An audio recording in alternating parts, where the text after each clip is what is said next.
already been indoctrinated by the evolutionary theory.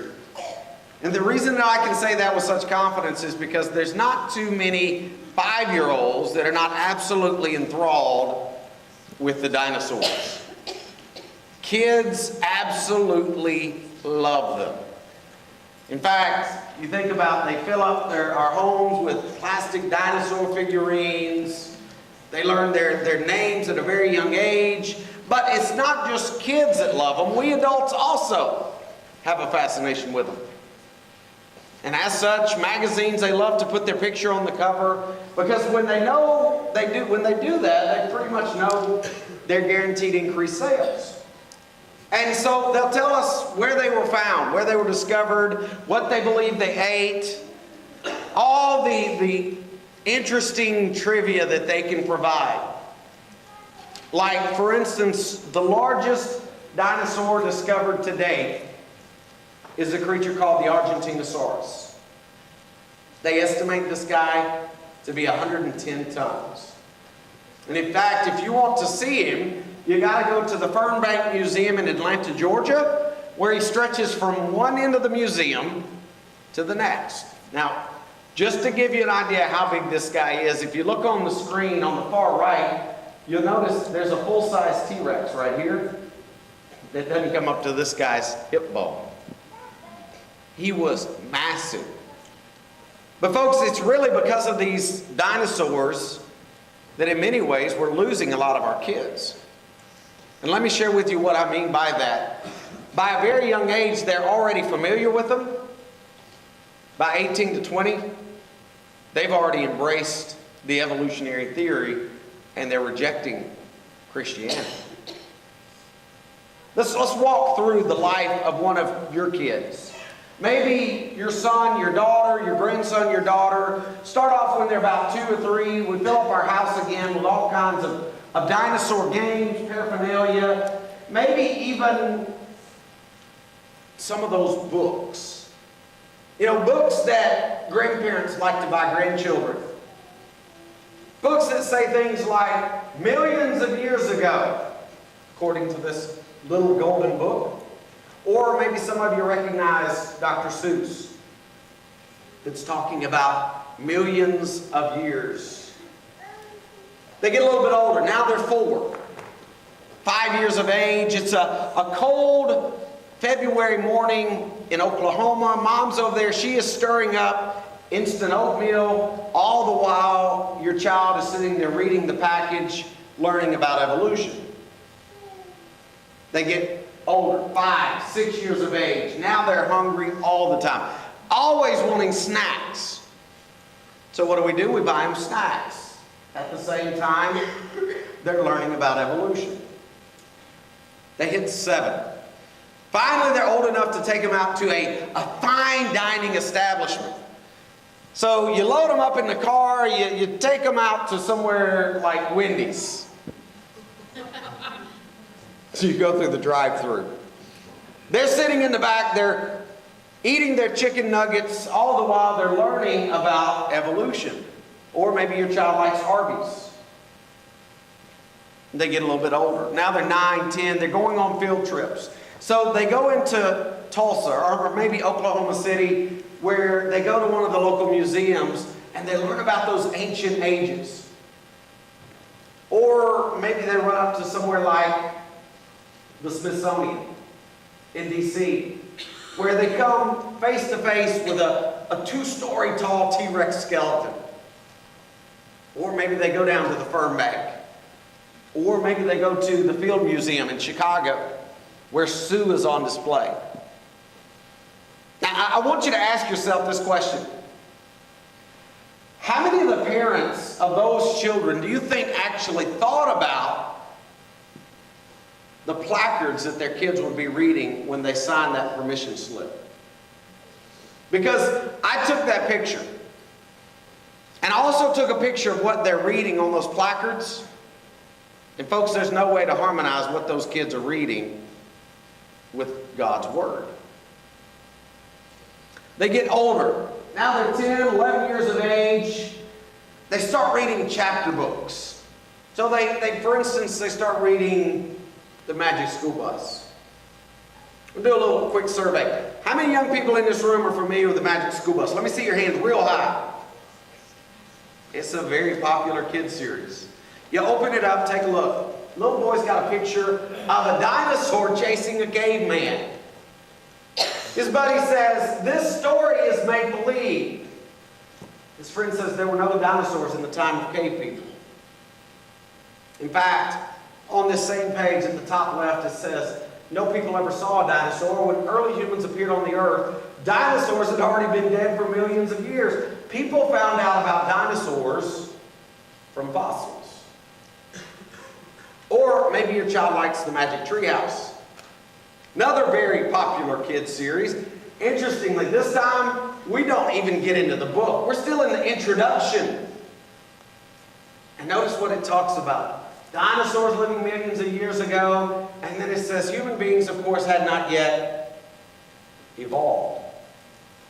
In the middle of this particular book, it's got one of those timelines. You know, the one we just kind of decimated, the geologic column, all the periods. And here comes man at the very end. And your child gets older. Now they're 12, 13. They're taking science, physical science. One day they come home, they've got a book called biology. Another day they come in with a book that says botany.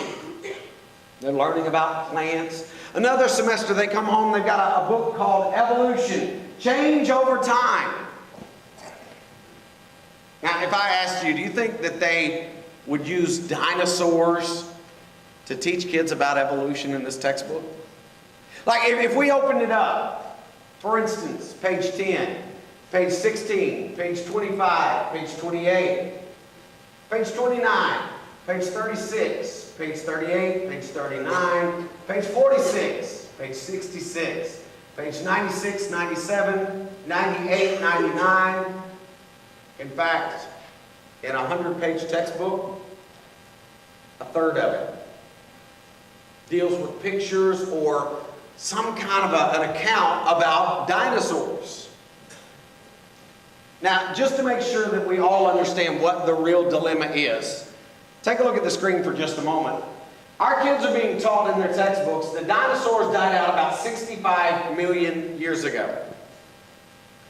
And that we came along carrying our clubs roughly 3 million years ago. And yet the Bible paints a totally different picture. The Bible says that it was a 6-day creation, correct? If you believe that the Bible is inspired, what day were all land-dwelling creatures created on? Day 6. Okay. What day was man created on? Day 6. Folks, that would mean that we would have to coexist. If you are in this room and you believe the Bible to be inspired, listen to me, we had to exist at the same time. See, the question is not, did they exist? We know they really did. We have found their fossilized remains literally on all 7 continents. Arctic to Antarctic and everywhere in between. You think about it for just a minute. Everywhere we look, what are we finding? Footprints. We're finding fossilized bones. We used to tell people in the church they weren't real. That was 50 years ago. Somebody had asked, they said, oh, that was a fairy tale, a myth. And then somebody decided to start telling kids, maybe God just hid the bones for us to find. Okay, last time I checked, God's not the author of confusion, right? That's right. They most definitely existed. I got a phone call from a buddy that went down to Antarctica. He was sharing with me a new dinosaur discovery in Antarctica. I was getting off a plane one weekend in Oregon. Had a preacher friend call me. He said, Brad, we need you to come to our church. I thought he meant for a seminar. He said, no, we got bones. I'm thinking, what are these people doing? You know, I heard people passing snakes, but not bones. Sure enough, I show up and they had this massive pit that they had dug out. They were adding an entire wing to their building and they were digging for an elevator. And right where they were trying to put that elevator shaft, they had unearthed all kinds of bones. And we spent literally hours digging them out, taking pictures, measuring them. In fact, I've got lots of pictures in this particular computer. Pictures of us with these dinosaur bones. I tell people, you don't think there's dinosaurs in the church? I got pictures of them, okay? We know they existed. The real question is not did they exist. The real question is when. Is it millions and millions of years ago, as we're told? Or is it possible that dinosaurs walked the earth and coexisted with man? I know what textbooks tell you, and in fact, I know exactly what CNN tells us, the magazines tell us all the time. Tonight I'm going to show you some evidence that probably you haven't seen. But I want you to consider for a moment, how big a deal is this to the evolutionary camp? In other words, why is it that maybe we haven't seen some of this evidence? Take a look at this. This is a quote from Philip Kitcher, who claimed, he said, solid evidence for the coexistence of dinosaurs and humans would shake the foundations of the evolutionary theory, because of course the dinosaurs are supposed to have been long extinct by the time hominids or early man arrived on the scene. I want you to remember what he's saying. Solid evidence of man coexisting with dinosaurs would shake the foundation of the evolutionary theory. Because I'm going to show you some of that evidence. Before I do that, I want to take about 1 minute, 2 minutes of your time and give you a real quick history lesson. The word dinosaur itself came into existence in about the year 1845. 1845, a guy by the name of Sir Richard Owen, he coined the term dinosaur. He used two Greek words, dinos, sauros, translated by him as fearfully great lizard. That was in 1845. About 20 years earlier, in 1825, a guy by the name of Dr. Gideon Mantell, he and his wife had gone out. They were visiting a patient. Dr. Mantell went inside to tend to the patient. This is back when they made house calls. His wife, Mary Ann, decided she would take a stroll. She's out walking. She comes across a pile of stones, and yet one of them didn't look like a stone. It looked like a tooth. So she gathered it up. She showed it to her husband. He'd never seen anything like it. They eventually went to the quarry where those rocks had been cut from, found more teeth, more bones. And in 1825, he named that long-dead creature Iguanodon. From 1825 to 1845, more and more of these things started showing up. More bones, more teeth, until finally Sir Richard Owen said, you know what, there must have been a whole tribe of these reptile-like creatures. I was in New Zealand, the museum there, and I asked them to actually take the Mantell tooth, the Iguanodon tooth, out of, they keep it in basement storage. They took it out, sure enough, opened it up, showed me a picture. This thing is massive. There's no way you look at it and go, oh, that's a rock. It's huge. Now you imagine finding that, and then maybe a few years later you find a femur from a T-Rex. And a few years later you find the skull of another dinosaur. So by 1845, Sir Richard Owen, he realized there are these other creatures out there. And that's really kind of when our fascination began. As I mentioned, the question is not, were they real? Did they exist? The real question is when. Let's look at some evidence together. We're going to start in January 2005 when American researchers very quietly announced they had found a dinosaur in the belly of a mammal. You say, yes, so what? What's the big deal?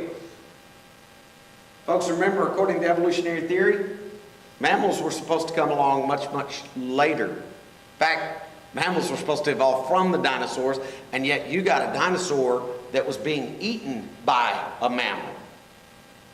Or maybe somebody could explain to me, last year, where they discovered skin. By the way, notice what it actually says there. I'm not talking fossils, I'm talking actual skin from a dinosaur. So well preserved they can tell what color it is. How do you have actual skin preserved if that critter died 65 million years ago? Or maybe somebody could explain to me this Mesopotamian cylinder seal. Looks a lot like an Apatosaurus. I was in the Museum of History over in London. They've got a lot of these cylinder seals. They're kind of like what you and I would call personal stamps. They would roll them across letters to kind of give their personal signature. Question is, how did this guy know what to carve if you've never seen that creature? While we're talking about archaeology and digging up artifacts, maybe somebody could explain to me these tablets that are attributed to Dinosaur, the legendary, first pharaoh of the United Egypt. Or, while we're talking about it, maybe somebody could explain to me the Ica stones of Peru. A gentleman by the name of Dr. Javier Cabrera was given one of these stones as a birthday gift from a native farmer there in Peru. He noticed it had these elegant carvings on it. So he asked the farmer, he said, "Hey, where'd you get these?" The farmer told him, he said, "Oh, these are burial stones that the ancient Incan Indians would place inside their tombs." Well, Dr. Cabrera set out to find as many of them as he could. He was opening tombs literally all across the area. All told, he found about 11,000 of them, with about a third of them showing very elegant pictures of dinosaurs. And not just dinosaurs. In some cases, they actually had dinosaurs and men. In fact, if you look at the lower right, you notice you've got a guy here. He's dressed in Incan garb. He's got a spear. What's he doing? He's hunting. Or maybe somebody could explain to me the Buddhist temple in Cambodia. It was uncovered about 5-6 years ago. Folks, this one you can't fake. Had vegetation covering up the whole place. They came in with what you and I might call industrial strength Roundup. Okay? Killed all the vegetation, peeled it back, turned it into a tourist trap. When they pulled back the vegetation, they were able to see the details of this temple. They realized they actually had carved animals into it. Like, for instance, if you look right up here, this guy, that's a monkey. You see his face, his front legs, back legs, his tail kind of going up behind his head. This guy right here, some of you may have on your wall at home, that's a deer. You see his antlers, his tail in the up position, back legs, front legs. But the artist did not just stop with things like monkeys and deers. He also carved things like dinosaurs. In fact, dinosaurs so well drawn out that a 10-year-old child can tell me what kind that is. That's a Stegosaurus. Interestingly, I've had some friends who have done mission work over in this area. They took the pictures for me because I always like first-hand stuff. I want to see it myself. I want good, accurate data if I'm going to present it to people. So I had them take some pictures for me. They said they were taking the tour. They're snapping shots. They get to this one column. They're taking pictures. They asked the tour guide. They said, "Hey, how do you explain this?" Tour guide looks at them, and this is an exact quote. He said, "I know what you're thinking, but we're supposed to tell you it's a porcupine." Hey, I've seen porcupines before. That's not one of them. Or maybe somebody can explain to me the dinosaur figurines from Acapulco, Mexico. Guy was riding on the back of a horse, the foothills of the El Toro mountain, and from that elevated position, he looked down, he saw the first of these ceramic figurines. All told, they found about 30,000 of these. In fact, they realized that there used to be an entire civilization there. They decided they would have them dated, so they sent off a little piece of the tail, a little piece of the foot, to 2 labs here in the United States of America. University of Pennsylvania and Teledyne Laboratories. They didn't tell them what it came from. They just said, "Hey, will you date it?" They did. So it came back with dates of roughly 2000 BC. They sent additional samples to be what's called thermoluminescent tested. They really wanted to make sure they had this thing right.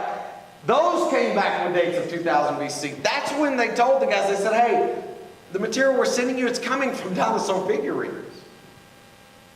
At which point both labs did the same thing. They withdrew their results, said, we're sorry, we're unable to give you any accurate readings on your material. In 1990, we caught them, so to speak. Because in 1990, we actually sent off some dinosaur bone to the University of Arizona. Let me see if I can catch up. There we go. Didn't tell them what it was, simply a blind study. So can you date this? They did, came back with dates of roughly 9,000 years before present. Folks, that's a far cry from 65 million. Or maybe somebody could explain to me, how do you get a human footprint in a dinosaur footprint if we live 65 million years apart?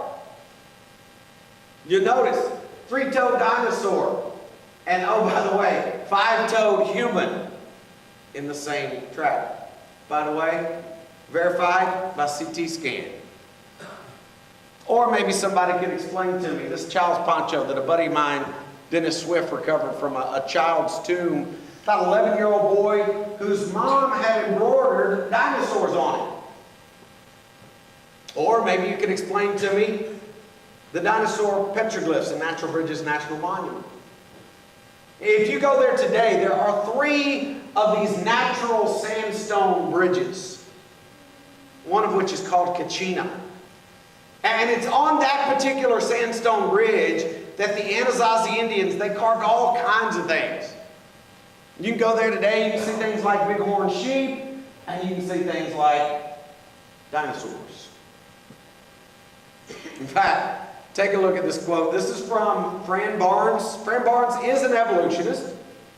He's also a recognized authority on rock art in the American Southwest. Look at what he says. There's a petroglyph in Natural Bridges National Monument that bears a striking resemblance to a dinosaur.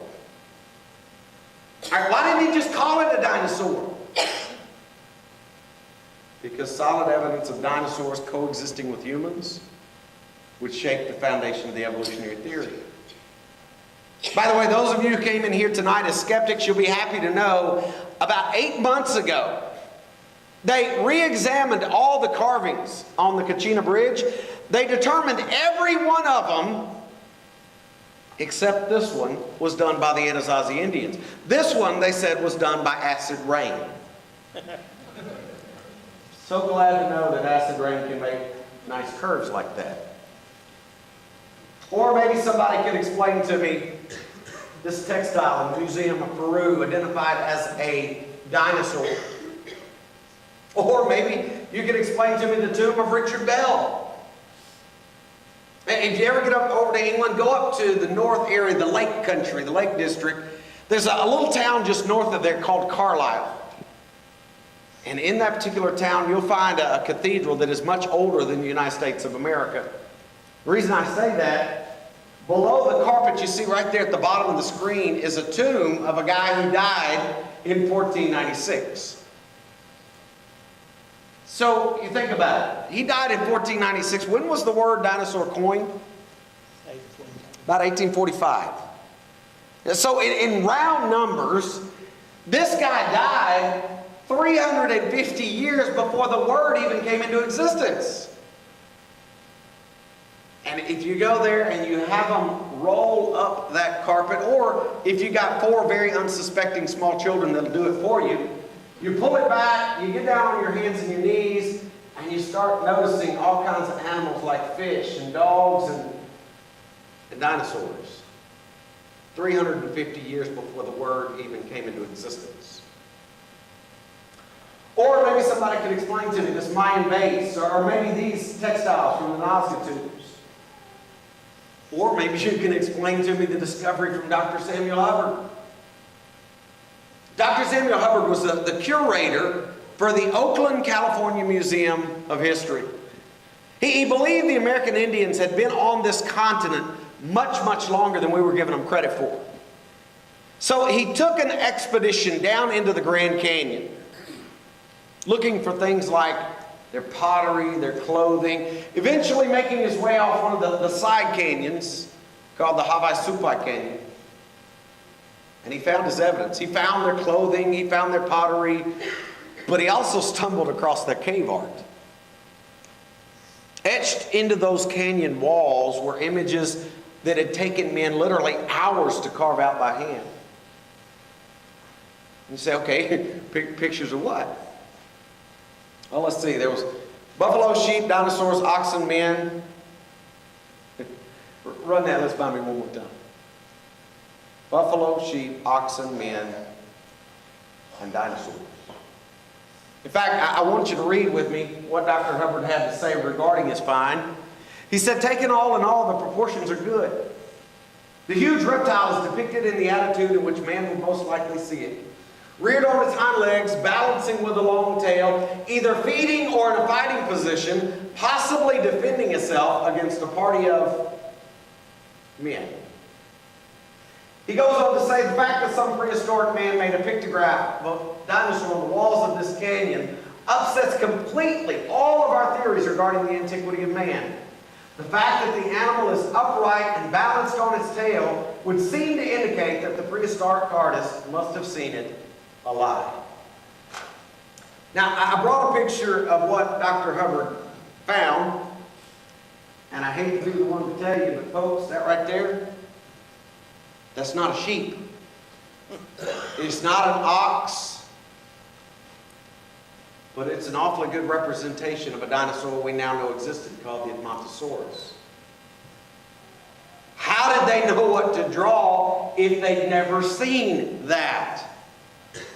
Or maybe somebody could explain to me the soft tissue discovered in a T-Rex bone. I actually communicated with a lady that made this discovery. Her name is Mary Schweitzer. She shared with me that it was really by accident that they even found the tissue to begin with. They had preserved the femur, the long bone of this T-Rex. They wanted to take it back to the lab. They rented a helicopter. The block of material was too big. She said, we realized we were going to have to cut it. She said, when we did that, we cut it right down the middle in two where we could look inside where they found soft tissue, blood vessels, and what she thinks are blood cells. Now, folks, you ask any molecular biologist worth their salt at all, they're going to tell you soft tissue, blood vessels, blood cells, they don't stick around for 65 million years. In fact, I asked her the one question that I thought was, pretty reasonable. I said, why do you think we've never found soft tissue in a dinosaur bone before? Her answer literally sent a chill right up my back. She said, maybe because we've never thought to look. Since that time, we found soft tissue in 3 additional dinosaur discoveries. Folks, they're now literally, they're pulling proteins out of T-Rex bones. Some of you in here, you guys watch shows like CSI or Law and Order. I'm not recommending them, but you guys know what I'm talking about, where they'll send a forensic pathologist out to a body that was discovered and try to find out how long has that body been there. Okay, that's totally Hollywood, okay? But there is a real place. It does exist. It's called the Body Farm. And it sits just outside of Knoxville, Tennessee. It is a place where human bodies are donated to science, and they are left in every imaginable condition you can think of. I'm talking partially buried, put by water, put by anthills, up in trees, fully clothed, partially clothed, you name it, we've done it, literally. And in doing so, they've constructed the best decomposition database in the world. They have people from all over the world. They'll send them a picture of a decomposing body. They'll say, here are the conditions we found it in. Can you tell us how old it was? They'll take a body, they'll take it out to the body farm, they'll set up the experiment, and they can tell them within a few minutes, this is how old your body was. In my education, I got a doctorate in anatomy and neurobiology from the University of Tennessee. I've probably dissected 500 to 600 cadavers during my lifetime. And folks, I'm here to tell you, if you're finding soft tissue, blood vessels, blood cells, that critter ain't been dead north of 1,000 years, period. And yet, here we are, we've got proof. But they're still telling our kids these things lived 65 million years ago. You got pottery from South American tombs. You got burial clothes. You got murals in Rome. Literally, and I literally, right before we started, I was deleting slides because I knew I went a little bit long the first hour. I could stand up here easily another 15, 20 minutes, click away. Somebody says, okay, but Brad, why aren't they mentioned in the Bible? That's not a fair question. And the reason I say that's not a fair question, when was your Bible translated into English? I'll give you a hint. King James Version, 1611. All right, when did I say the word dinosaur was actually coined? 1845. How do you get a word in a book that's translated in 1611 if that word doesn't come along until 1845? That's a couple hundred years later. A better question for you to ask me tonight is there compelling evidence of dinosaur-like creatures in this book? That's a fair question. And to that, I would say turn with me to, for instance, the book of Job. We can turn to the book of Isaiah. We can look in the book of Psalm. I love Job. Very first chapter of Job, we are introduced to a guy who is smitten with all kinds of trials. He loses his wealth in the blink of an eye. All of his animals gone. While they're telling him that, somebody's tapping him on the shoulder saying, oh, by the way, all your kids are gone too. They died. And if that's not bad enough, folks, let me tell you, that would bring me to my knees pretty quickly. That's not bad enough. He's then covered in boils from the crown of his head to the bottom of his feet. He is literally in agony that he was even born. In fact, take a look, Job chapter 2. His wife, she says, why don't you just curse God and die? But he doesn't do that, does he? Because very soon after she made that foolish statement, Job's 3 friends come on the scene. And they're not really what you and I would call friends. What they really are, they're nosy. They're busybodies. In fact, you may have friends like this because here's what they think. They think Job sinned and God is paying him back. So what do they want to know? What'd you do? So what you read in the Bible for the next 25 plus chapters is this dialogue between Job and these 3 guys. And obviously I'm paraphrasing, but basically it goes like this. Eliphaz says, Job, wow, man, you need to repent. What'd you do? Job says, I didn't do anything. Bildad tags in and says, come on now, Job. You can tell us what. You must have offended God. What did you do? He says, I didn't do anything. Friend number 3, Zophar, tags in and says, come on now, Job. We're your friends. You can tell us. Until finally, in a fit of anger, Job burst out and he requests to speak to God. In fact, look at Job chapter 13, verse 22, where he says, then you speak and I'll respond to you, or you let me speak and you respond to me. He's telling God, you can go first or I'll go first. It doesn't matter. Well, in Job chapter 38, we have God's response. And the Lord answered Job out of the whirlwind and said, who is this who darkens counsel by words without knowledge? Now prepare yourself like a man. I will question you and you'll answer me. God's saying, you want to talk, big boy? Okay. Except I'm going to be the one doing all the talking. If you are in this room and you have never read Job's chapter 38 through 41, go home and read it. Because folks, listen to me. It is a humbling piece of text.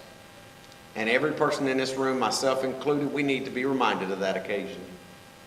God is basically telling Job, I'm God, you're not.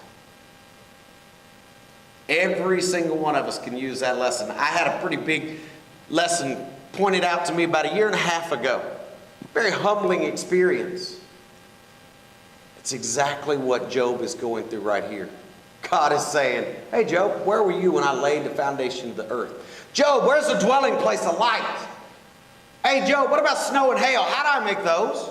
Or what about the eagle and the hawk, Job? How do they fly? Or Job, what about the behemoth? Job chapter 40, verse 15. Take a look. Look now at the behemoth which I made along with you. He eats grass like an ox. See now his strength is in his stomach muscles. He moves his tail like a cedar. What in the world? What's a behemoth? And somebody says, well, Brad, I'm so glad you're here because my Bible's got a little footnote. It says it's either an elephant or hippopotamus. Well, let me gently remind you, your footnotes are not inspired. But I'll go along with you for a moment. Take a look at the description of this creature. Verse 16, it says, lo, now strength is in his loins. The force is in the navel of his belly. Obviously, this was a creature with a large stomach, right? That guy have a big belly? Yep. That guy have a big belly? Yep.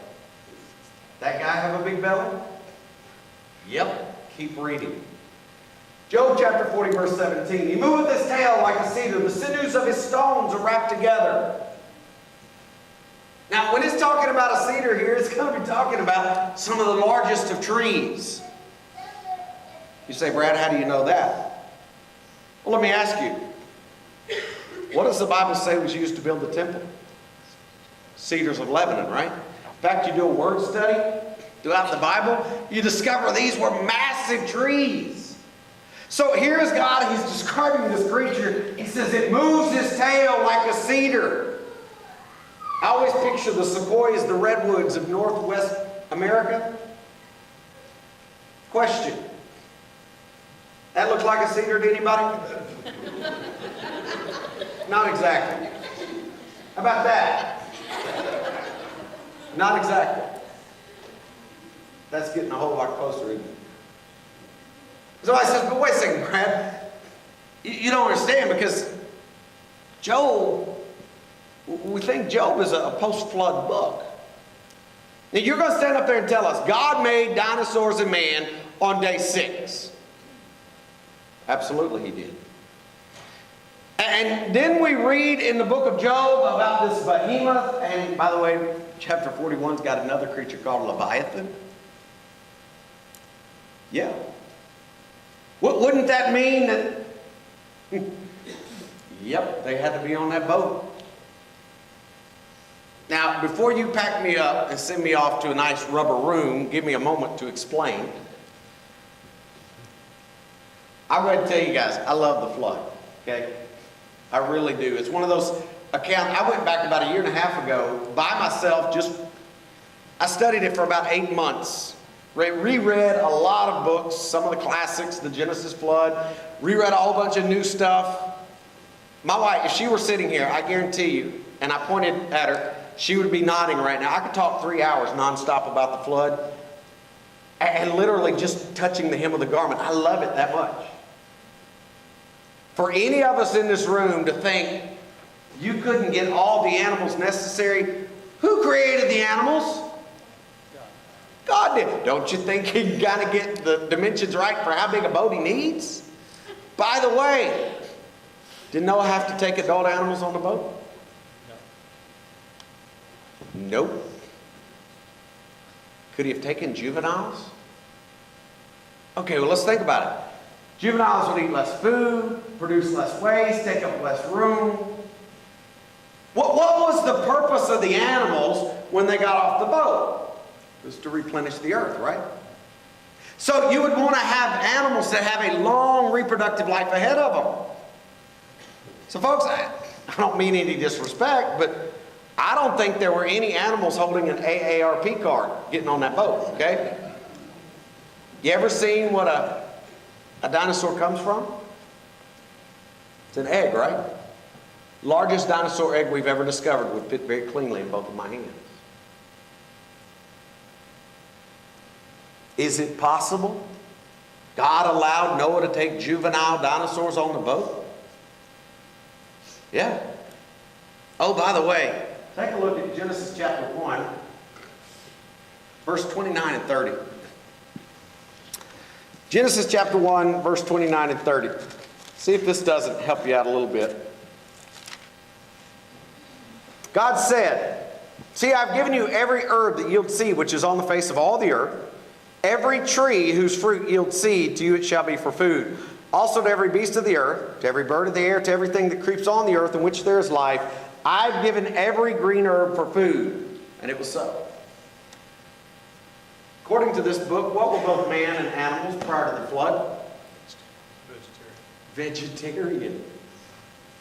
Okay, that helps me understand how man and dinosaurs could coexist, because they're both vegetarian. It also helps me understand how you can get all the animals on the boat without them eating each other, because they're all what? Vegetarian. In fact, it helps me understand how Noah could have gotten all the food necessary, because they're all vegetarian.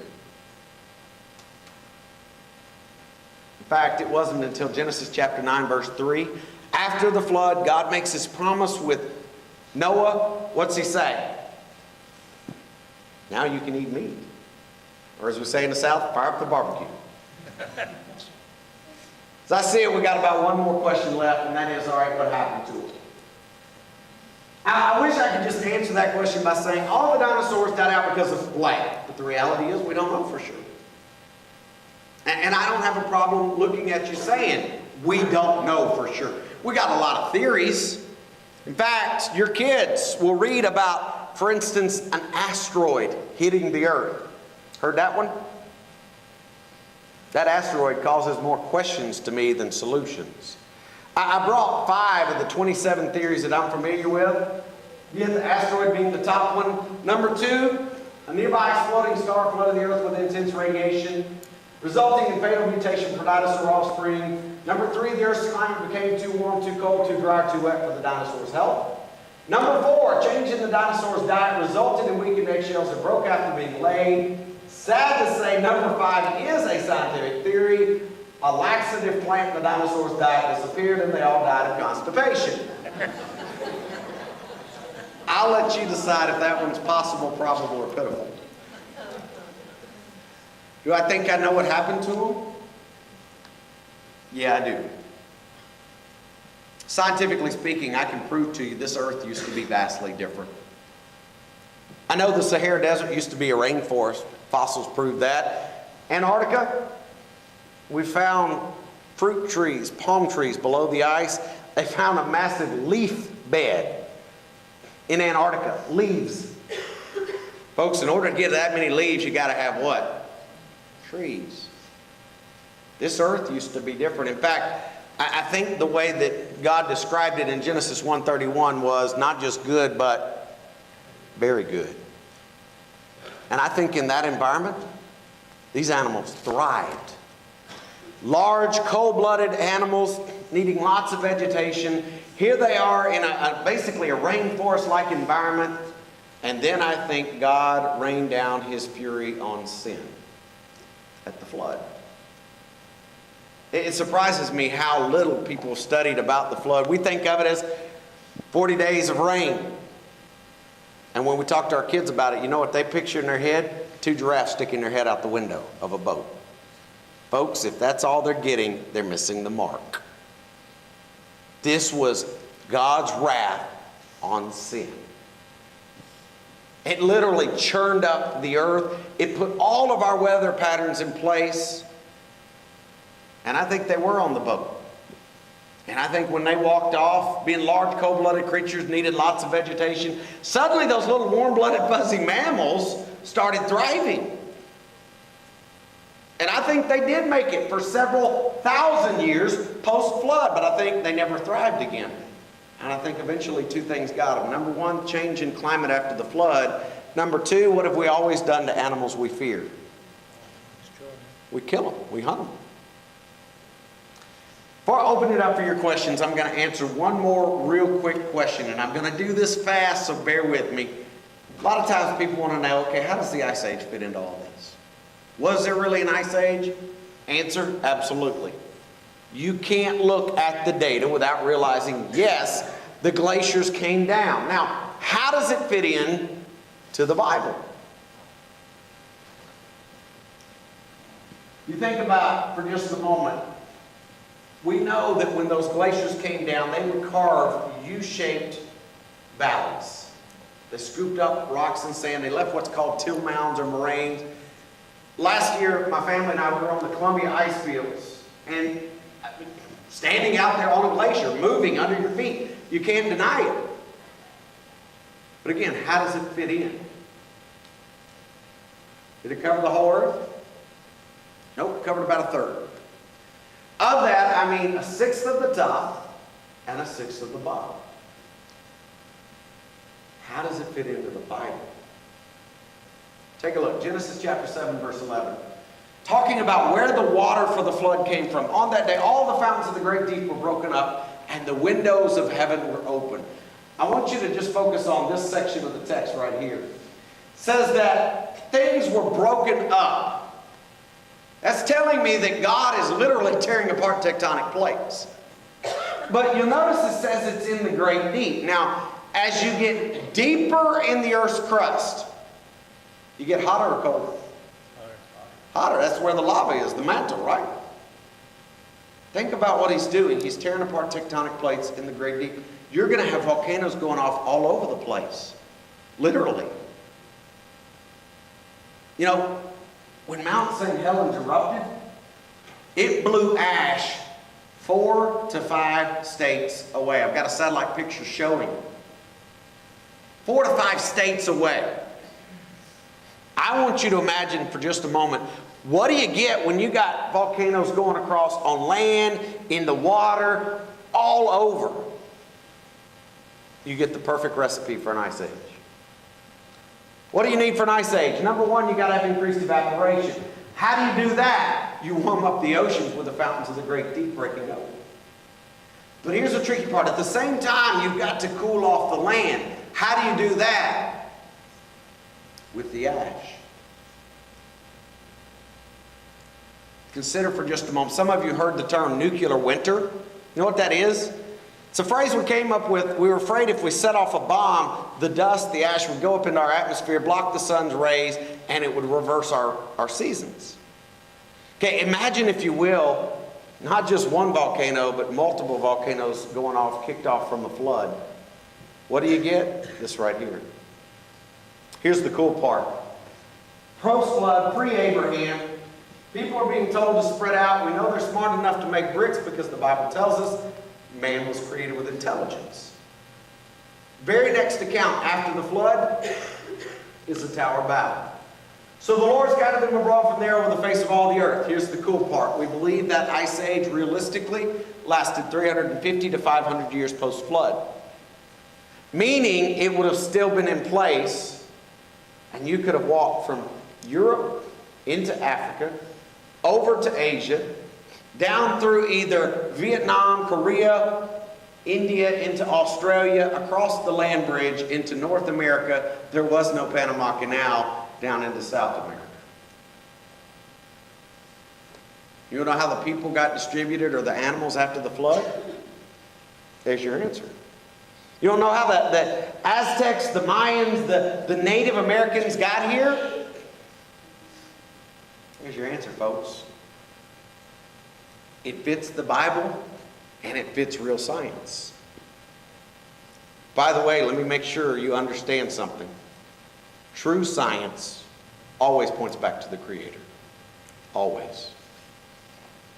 Moms and dads, I hope that one of the things you're learning this weekend is our kids really do have questions. If you don't give them the truth, they will eventually get their question answered, but it may be from somebody in a college who's wearing a white starch lab coat who has absolutely no belief in a God. They deserve the truth. I'm going to stop right there, open it up for your comments, your questions. We'll do kind of like we did last night, but we're not going to go quite as long just because I know some of you have driven a good distance. We need to get home, get rested up for worship. Questions, comments?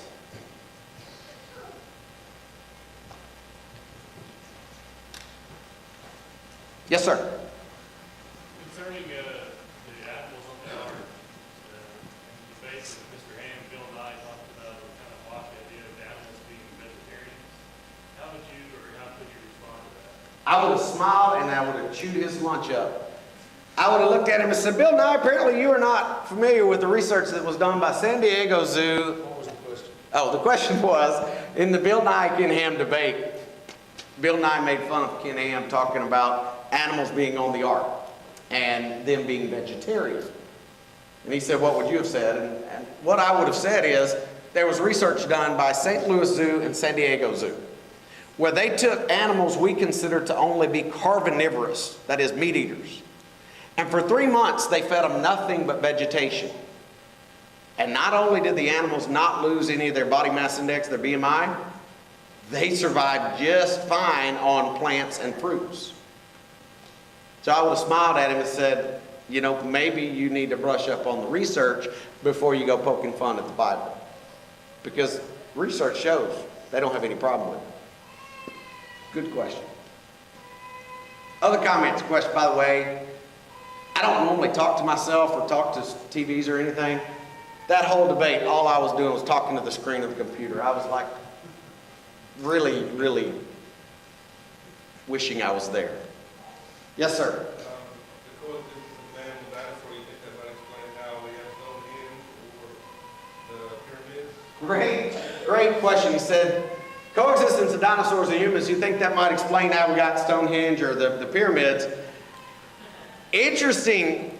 We don't have a great theory about how they moved some of those stones.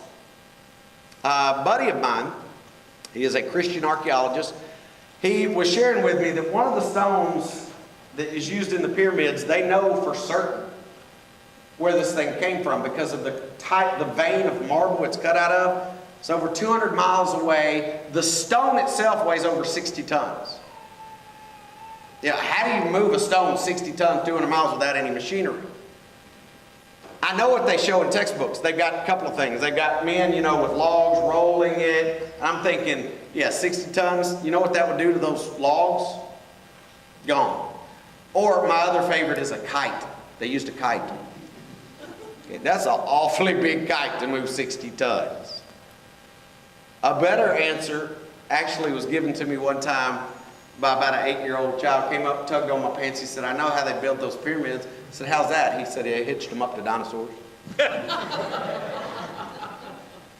He may be a whole lot closer to being right than we think. Because folks, think about this. God has put man as dominion keepers over all of his creation, correct? If I were to tell you, oh yeah, we can make bears dance. We can make lions jump through rings of fire. We can make Shamu jump through hoops. And you know, if you'd never seen that, you would laugh and think that's silly. Everything I just named to you, by the way, we can do, right? Why? Because God put us over the animals. Why would he then not put us over those animals? Great question. Other thoughts, comments?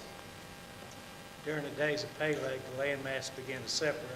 Okay. Okay, until then, you had one solid landmass and no polar extremes of temperature like we're discussing a minute ago. So, Genesis chapter... Because we had the same as it was created. Genesis chapter 10. Let me chat with you guys about that for just a minute. Genesis chapter 10, he's talking about the days of Peleg. If you look in verse 25, it says, to Eber were born 2 sons. The name of one was Peleg, for in his days the earth was divided. I'm going to throw something out that I want you to chew on. I don't believe this division in the text is talking about a land division as much as it's talking about a division of peoples, i.e. the Palestinians, the Jews, the Christians division. And now, let me tell you why I say that. If you look back in chapter 10, you'll notice in verse 5 it says, for these coastland peoples of the Gentiles were separated into their lands, everyone according to his, the text says, language. You go to verse 20. These were the sons of Ham, according to their families, according to their languages. You skip on down to verse 31. These were the sons of Shem, according to their families, according to their languages. What's going on here? Well, I'll tell you what I think is going on, because the very next chapter is chapter 11 that talks about the Tower of Babel. Up to the Tower of Babel, how many languages were there? Just one. It was the event of the Tower of Babel that divided the languages. Chapter 10 that precedes it is actually looking forward and talking about these divisions and the divisions of languages after the Tower of Babel. I think it's probably more accurate talking about a division of peoples. Now, do I think that there was what our kids learn is Pangea? Yeah, I do.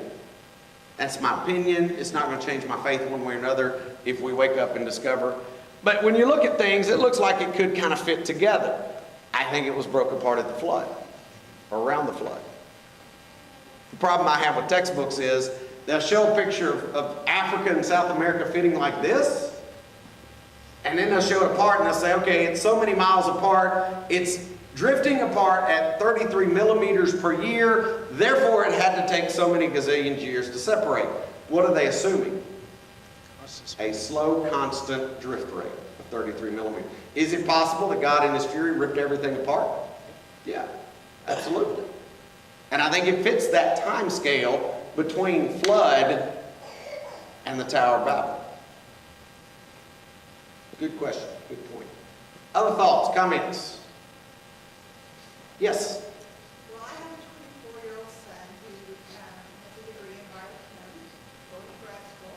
Okay. He has one of those white coat Yes. professors throwing stuff at him. He was raised in church. He's starting to question everything. Yes. So now I see what you're saying about Mount St. Helens and the, so he says to me, I called him this afternoon, I was going to, he said, well, where's the scientific backing for this? He goes, because I can show you articles the other way. Yep. As a mother, what would you put back on him to show the scientific creation side? Yeah, restate the question. Okay, she's got a 24-year-old son who is in biochemistry. She's got professors who are indoctrinating him with this stuff. She said she talked to him about coming here today. He says he's got the scientific articles on his side. What would we then use on our side? Before I answer your question, let me point out something to make sure everybody understands part of the political climate of what's going on.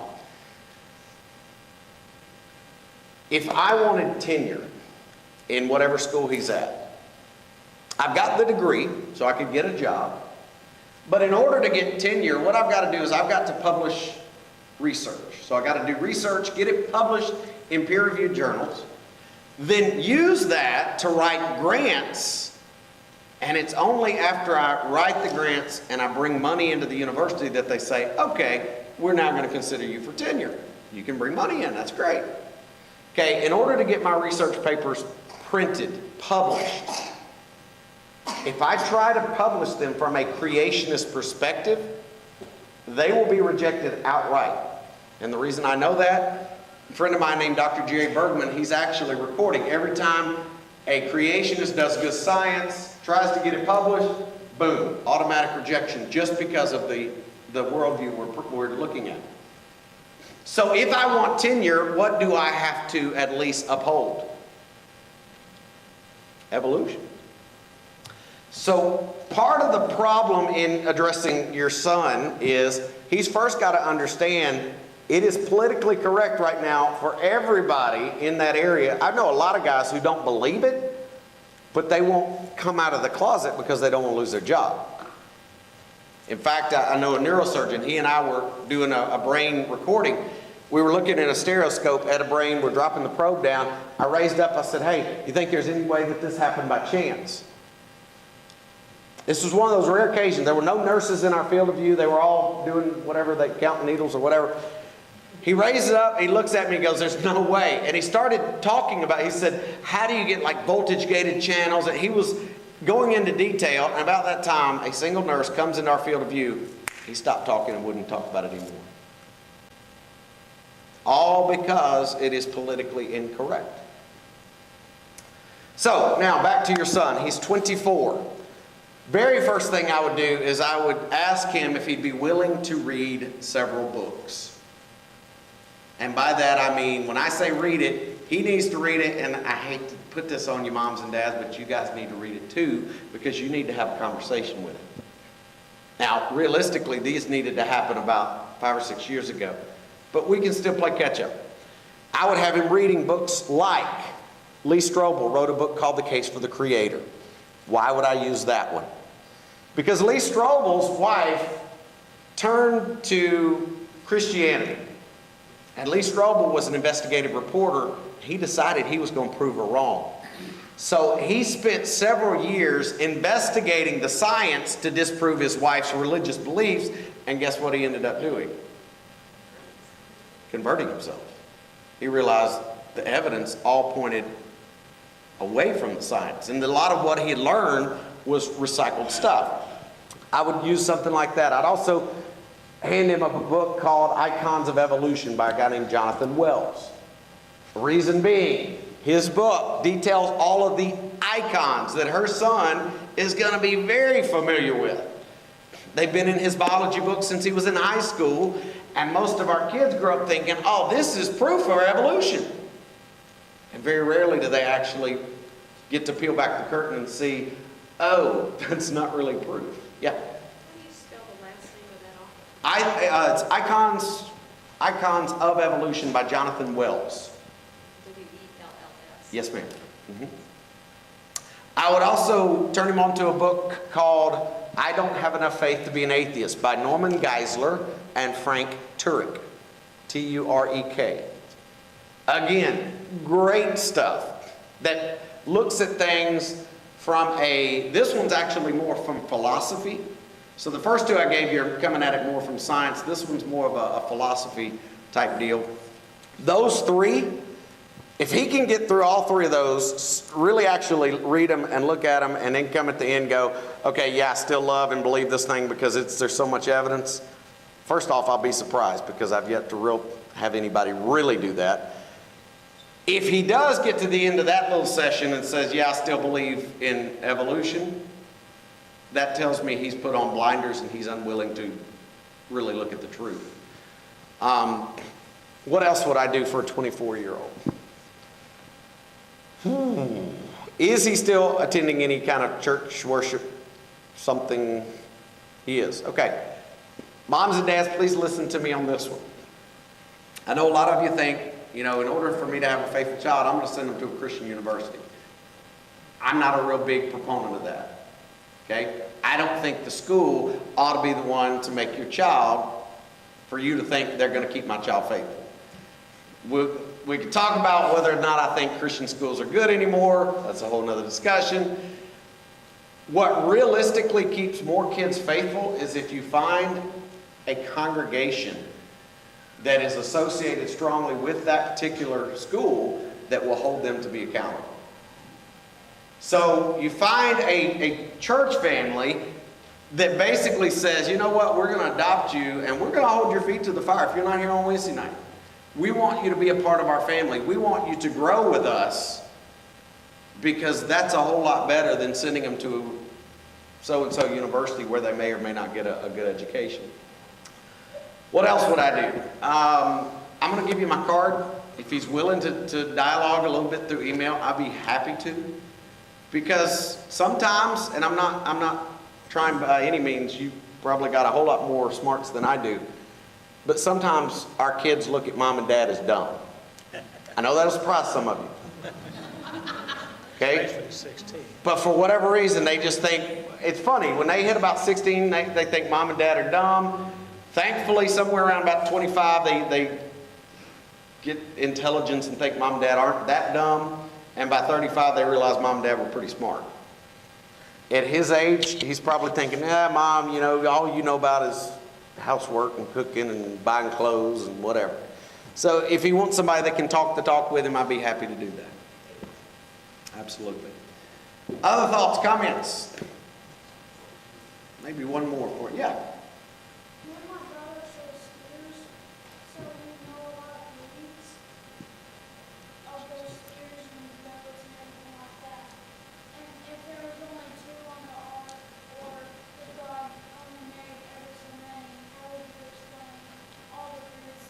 Great question. So he said they raise steers. There's a bunch of different kinds. If there's only 2 on the ark, how do we explain all the different kinds today? If we started with 2 steers that had a mixture of genes in them, okay, that weren't purebred for whatever, but they're kind of a mixture, and you mated them, and let's say you got 4 offspring. Each one got a little bit of something different in it, okay? You select which qualities you want out of them, and you crossbreed those with each other. And now you got, instead of 4, you got 16. These over here, these are smaller, these are larger. These have short hair, these have long hair. Let's say we want some long-haired short guys. So we start doing backbreeding and crossing them. You've had 4,000 years since the flood. You think that's enough time for you to breed back and forth to get different traits? Yeah. Same thing with dogs or pea plants. I personally don't think there was only 2 cows on the boat. I'm the kind of guy that says there were different kinds of animals. So maybe you had, for instance, something in the buffalo type family, something in the cow type family, and something in the whatever type family. And so, between all of those animals, maybe you can get mixtures to explain what all we've got. 4,000 years is a long time to breed cows. Good question. Seminar continues tomorrow morning. Okay? I know some of you are supposed to be somewhere else. I don't know where you go. I don't know where your normal place is. So just plan on joining us. I always hesitate because I know I'm going to say it wrong and y'all are going to laugh. Ulaga. You should have seen me when my home congregation, they were like, where are you going this weekend? I was like, Oklahoma. What part? Near Tulsa. Yeah. Join us tomorrow morning at 9:30. I'm going to just leave you a teaser. The Bible class lesson is probably, my wife says it's one of her favorites, and she's heard most all of them. Plan on being with us. Those of you who are preachers in the room, I know you think you got a responsibility to be in your home congregation. So what you need to do tonight, go get a piece of paper, say we're meeting at the Ulaga Church of Christ in the morning at 9:30. Put that on your door. And we look forward to being with you. The worship hour, I'll go ahead and warn you, I hope it is a lesson that will stay with you forever. It's going to be one that hopefully you will remember for an awfully long time. The title is, Are You Convicted? Please make plans to join us if you can. Thank you.